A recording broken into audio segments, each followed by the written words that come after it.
Hey y'all, I am Megan Rohrer and I have with me, Susan Strouse.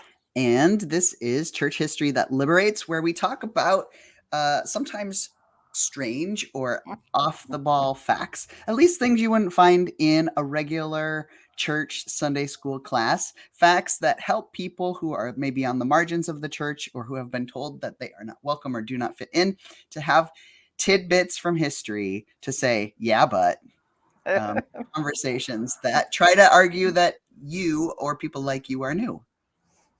Yeah, but Yeah, but. I like that. Uh, and today we're going to talk about the Council of Nicaea. Yikes. The Council of Nicaea.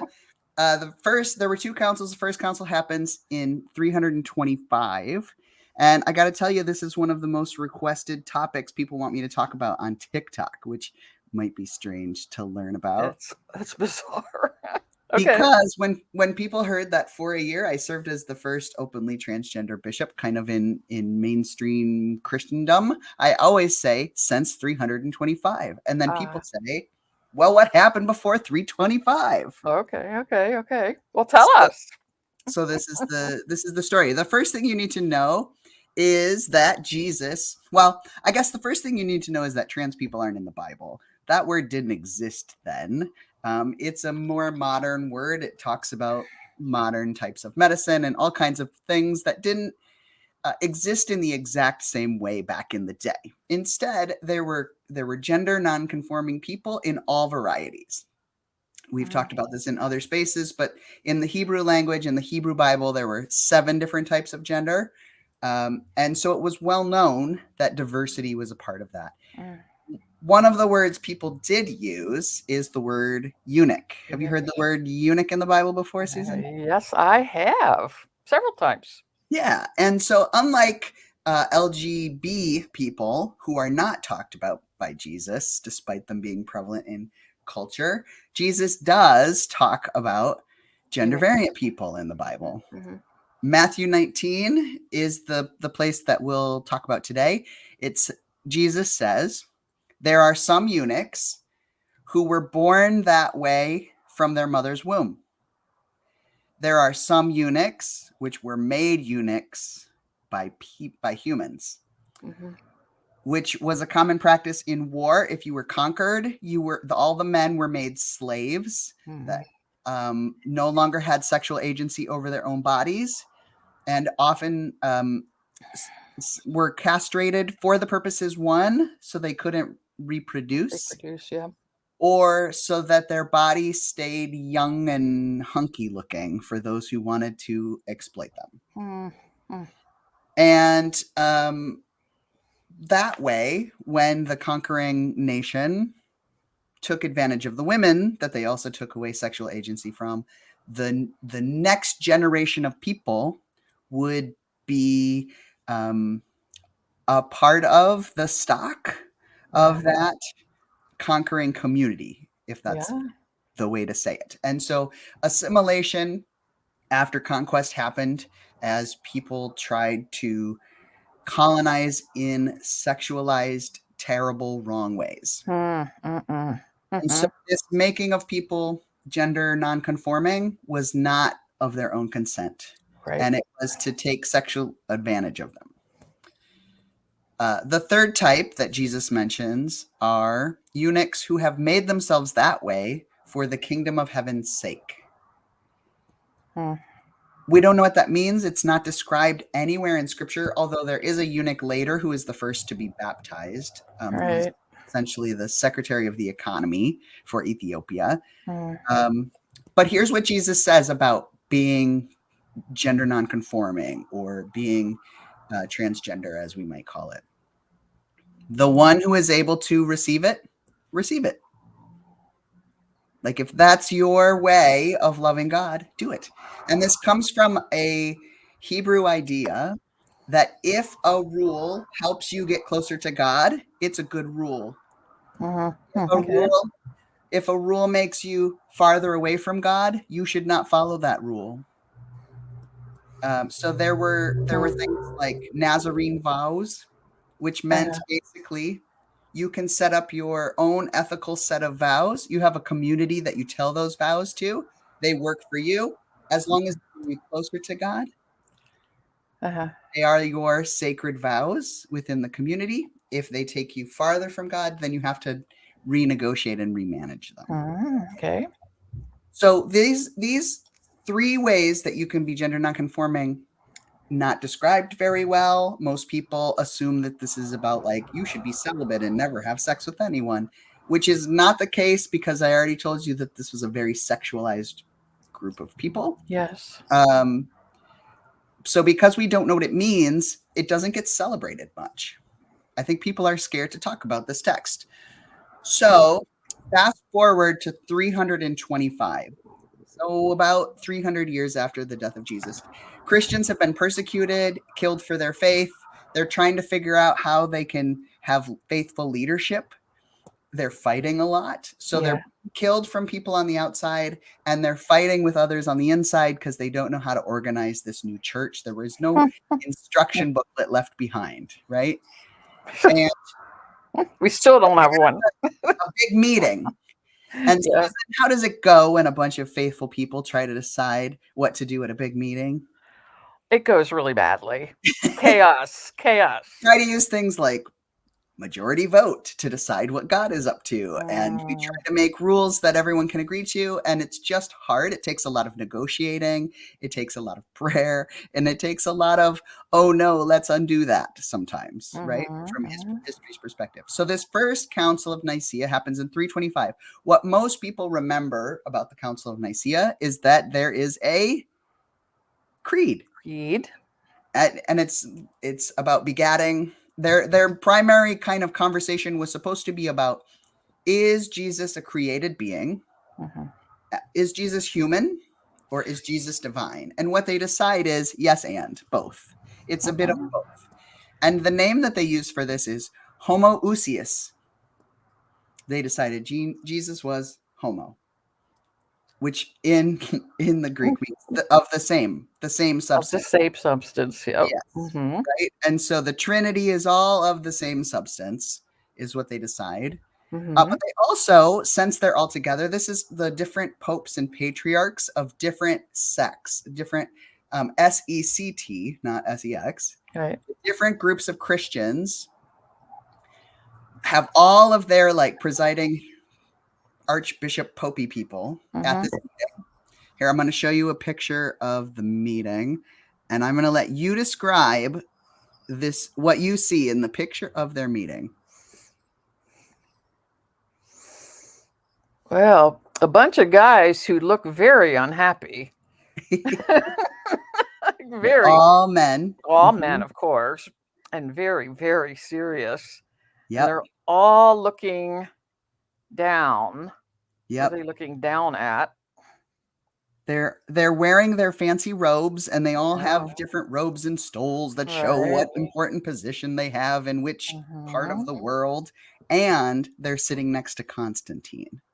So the emperor, that's the emperor. Now I see. The emperor is in the middle, and they're all sort of looking at the emperor like, yes, guys, don't screw it up. We don't want to die. Because Constantine sort of saves Christianity by making it the state religion of Rome. Right. And his mom is very into preserving some of the oldest church sites. Like, because Constantine converts, Christians exist today because they don't just all end up in a giant genocide.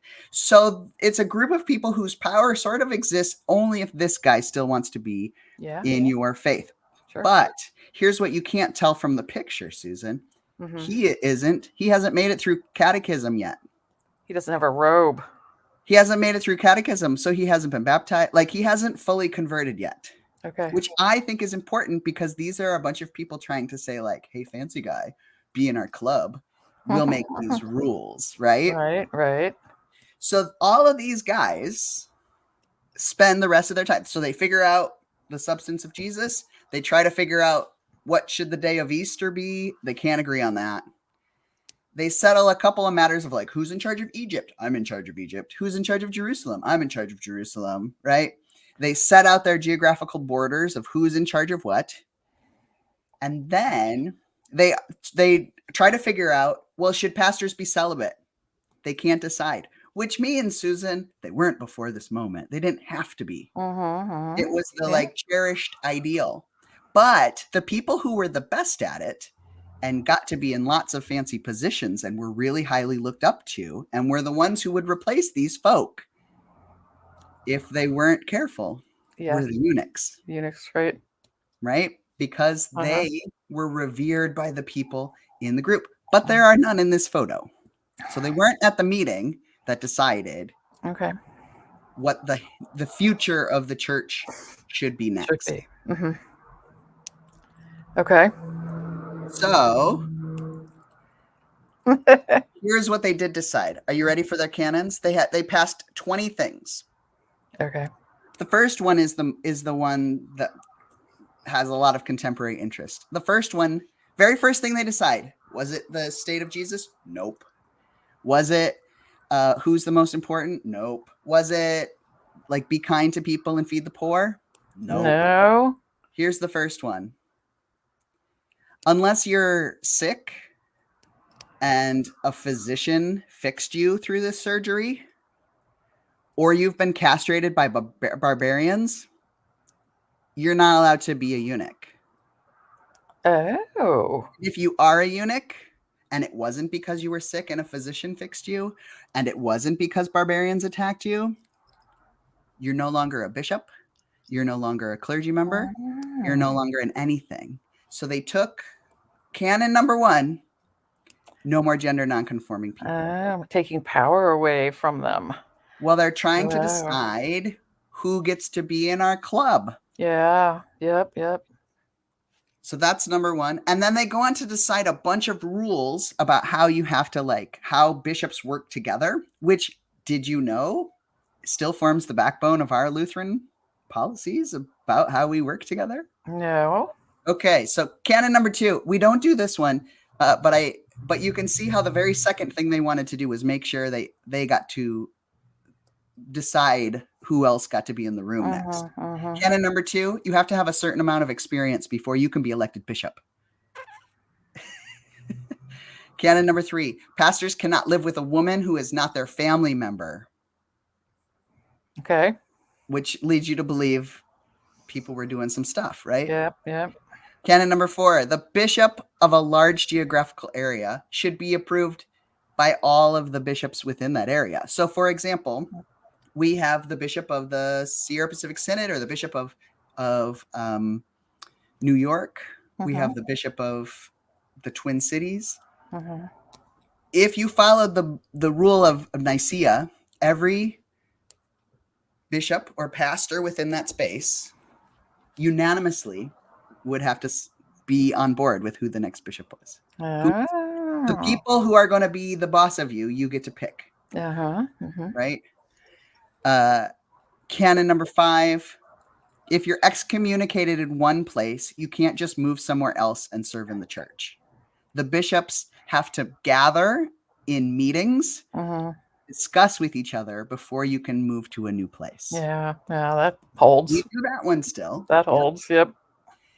Canon number 6, they decide who's going to be the bishop of Egypt. Canon number 7, they decide who's going to be the bishop of Jerusalem. Canon 8 allows for people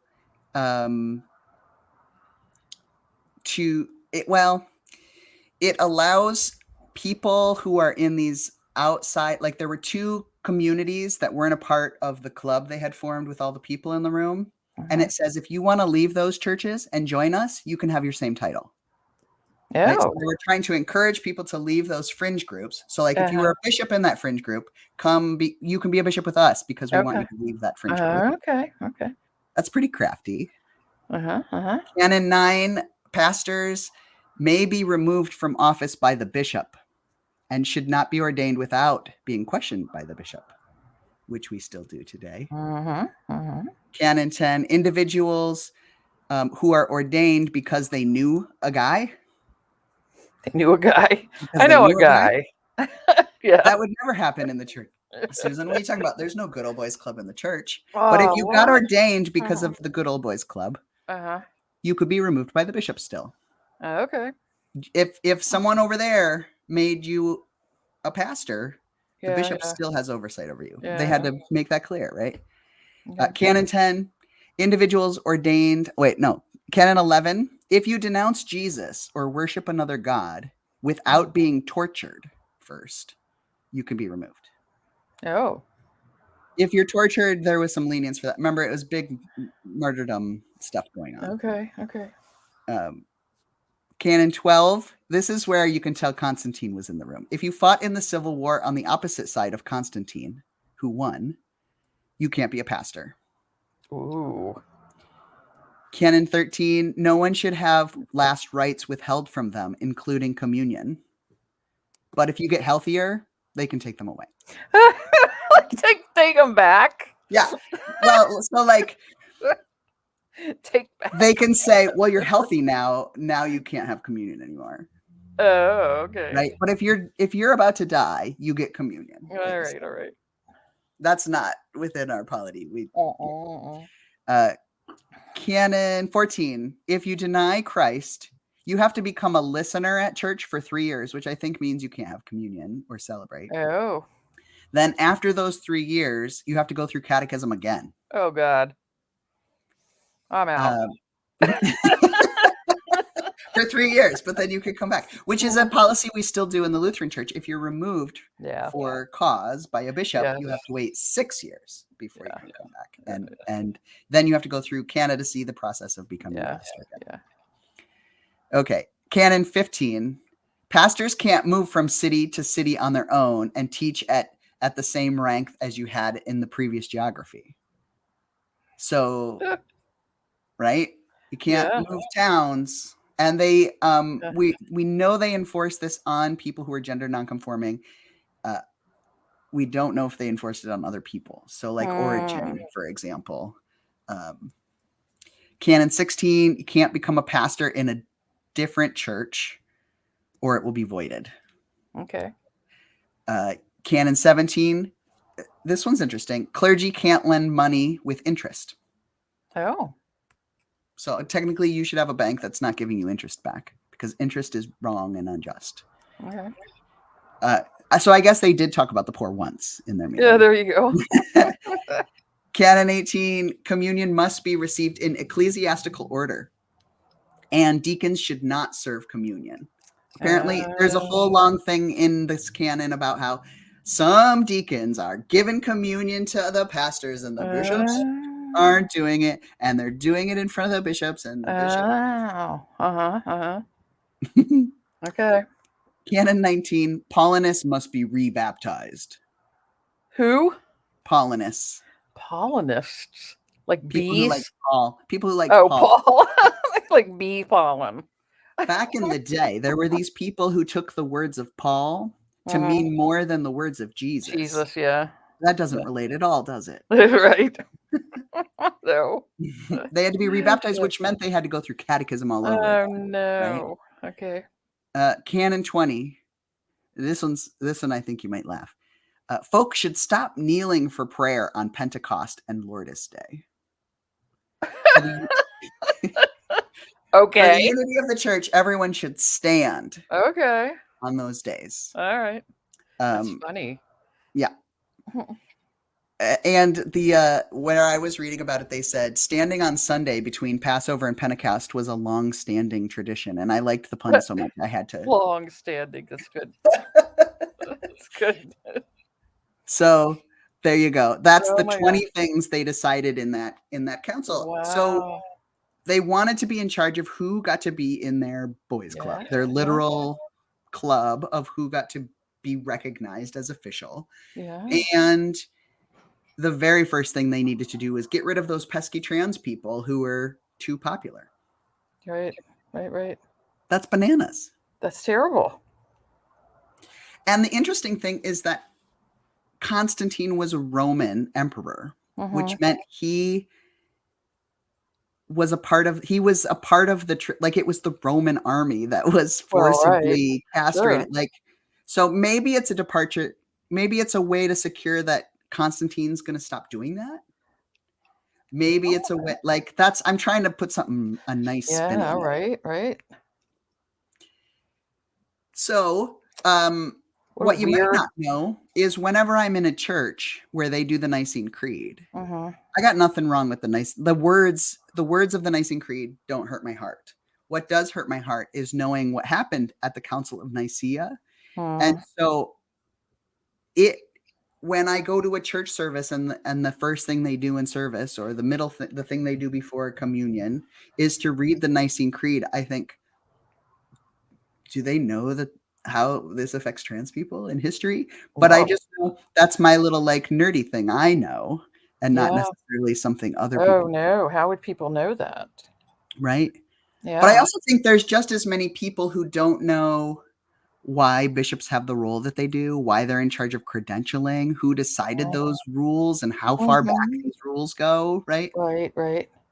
This whole system created in Nicaea created a thing that in our Lutheran church uh, created something called bishop level information. Mm-hmm. Bishop level information is like a level of confidentiality, like top secret. And Yeah. people can only know bishop level information if the bishop specifically gives them permission. So synod staff, there might in the old days where they had file folders, there'd be a different color folder for the bishop level information, and Mm-hmm. other members of the bishop staff couldn't look in the folder. Mm-hmm. Nowadays, it's different password protections, or in the process of applying to be a pastor at a church, there's a special form of every bishop fills out for every pastor applying for a church. And if you say, I want to go to Wisconsin from now on, Mm-hmm. along with your application, there's a bishop level only piece of paper where the bishop says, is there anything else we need to know about Pastor Susan if she's going to come to our geography? And it Mm-hmm. all goes back to this Nicene Mm-hmm. Council back in Yeah. 325 that we want to make sure we're sending quality people, or if there's any information about if they would have harmed someone or if they Sure. are injured by a church, that information is shared. And Yeah. so many people don't know about the bishop level Yeah. Right. Right. of confidentiality, or that knowing that it exists makes them think a particular individual serving in that role wants power. They Mm-hmm. might not know it goes back to the year 300, right? Well, it's interesting hearing about it. That you think that while they're creating this organizational structure, which in some ways is really good because you have to have some kind of organizational structure, and Yeah, yet on the other hand, they're creating this institutional structure that has a lot of downsides to it as well. And that's, I mean, we're going through the same thing today with denominations, right? How do we can't just do away with it completely, and yet there's a lot about it that's just not even useful or yeah. helpful anymore. So yeah. But the reason I put this under like church history that liberates rather than church history that wah wah is because if you know where it started, you Mhm. can you can start to change it. So when Okay. people say it was always that way, you can say it's only been that way since the year 300 because people did a deal with a Roman emperor. Our lives have changed since Right. 325. That's And right. if you talk about the 300 years of Christianity that operated differently, then you have access to an older history. Like, Well, what was right. it like back then? Let's imagine it, or let's look for things that liberate and work for us now. Yeah. And so that's my hope, is that when people know where the pun intended origins are, right? Yeah. Because if this was created to get origin, not to get to be so high ranking in the church, Hmm. then you can fix what you can find. Yeah. Well, I always come at the Nicene Creed from the aspect. I mean, this is a whole different aspect to me, but I've always critiqued it on the theological and biblical levels of what at that time the science and things that they didn't know, Mhm. philosophy that they did know, Greek philosophy, and that's where the whole substance stuff comes from. And people today don't know that. And to think that this thing this creed that was created in 325 or whenever, it was not it's not in the Bible. It's Yeah. not something that Jesus said. Here's the deal. That this is what they created, and was very political in a lot of ways. So I'm unlike you. I'm when I go to a church and it's saying the Nicene Creed, I just kind of growl, and and I crack up when I hear churches that, well, if you whatever you agree with, you stand up. Whatever you don't agree with, sit down. And I thought, I'm just sitting. Well, it's funny because that violates Canon 20, Right? thinking that there should be unanimity in when we stand up and when we sit down, right? Well, and that's the other argument for using it is people say, well, it's, this is something that we all say together. You go into any church and you're all Yeah, saying the same thing. I'm yeah, like, well, yeah, fine. I mean, if we all go into the same church and say Jesus stinks, is that a good thing? No. I yeah, just don't I just yeah, don't buy it. I don't buy it. yeah.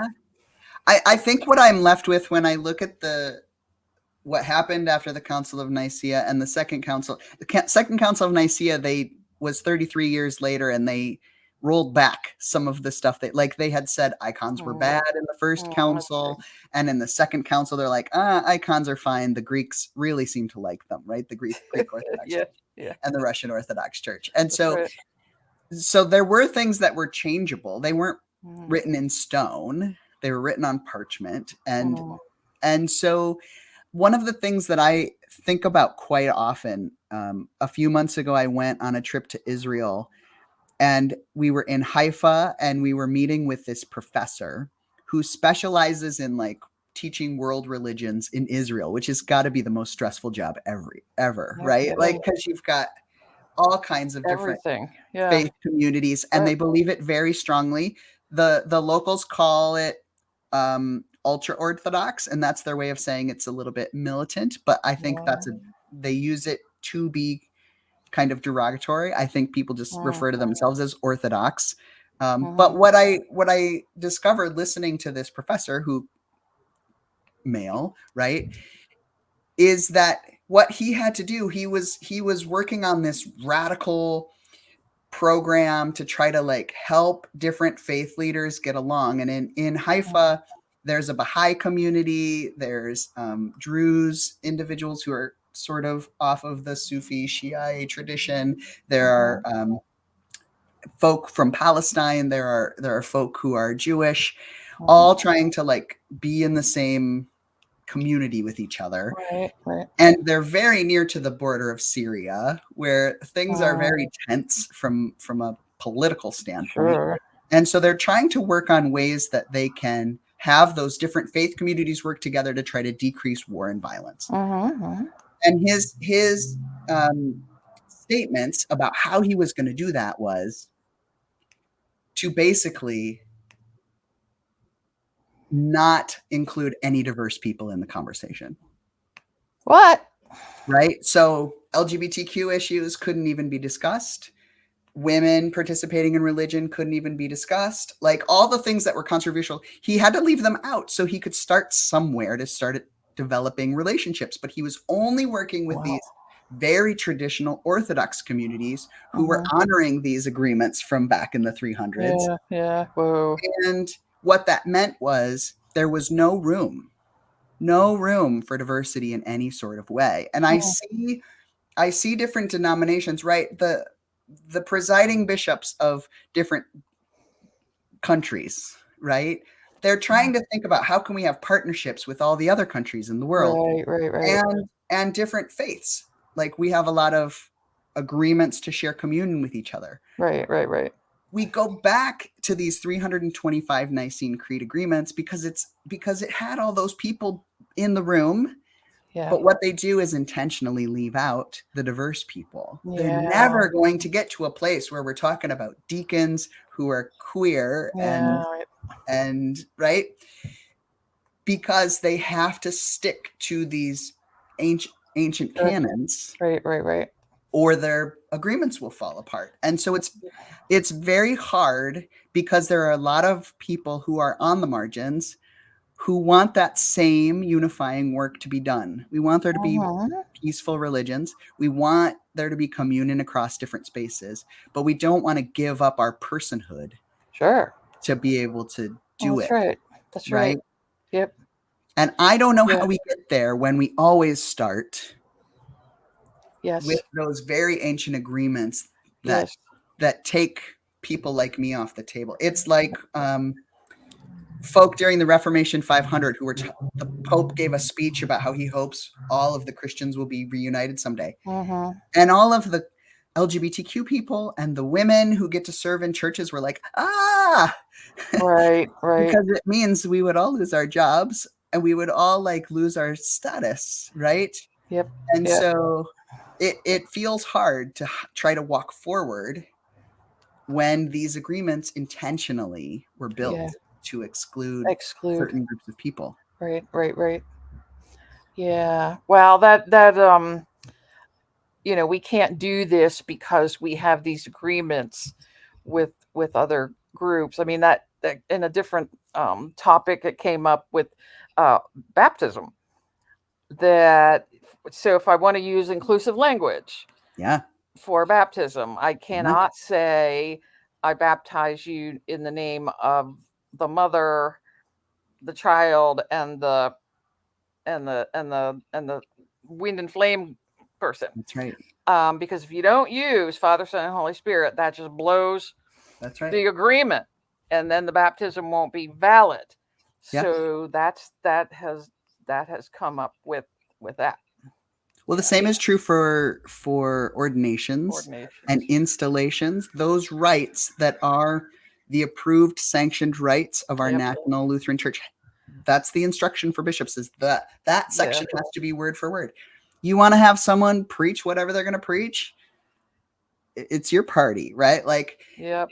I mean, there are some limits, and each geography has different kind of standards for what can happen in an ordination service. But by and large, the person being ordained could change all the words of every other section of the text until you get to that Until you get specific to part. that. Yep. Yep. Yep. Yep.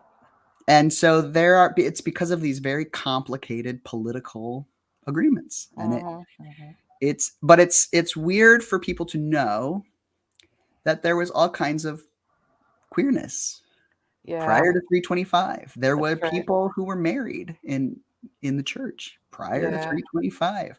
There were folk who were interested in non-Roman things prior to 325. What a radical change for a church that was entirely about defying the Roman Yeah. community. Exactly. Right. What a turnaround. Right. Mhm.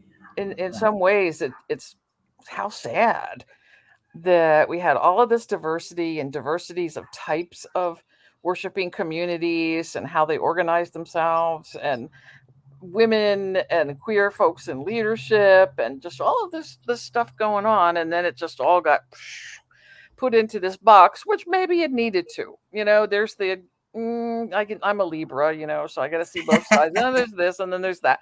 So, but yeah, there's some sadness Yeah. in that too. That look what happened. Yeah. I mean, at the time, it was sort of a cake or death scenario. Council of Nicaea or death, right? I Yeah, mean, yeah, so yeah, who knows? yeah. But it's what we have. And the good news is next week, Susan, this is a hint. Next week's podcast, we're going to talk about some of the radical people who just kept believing what they were believing anyway. Oh, okay. Like, give me a hint. I don't know. Like maybe there's some more eunuchs and trans people after Mhm. 325. Okay, all right, good. Stay tuned. Stay tuned. All right. All Thanks, right. everybody.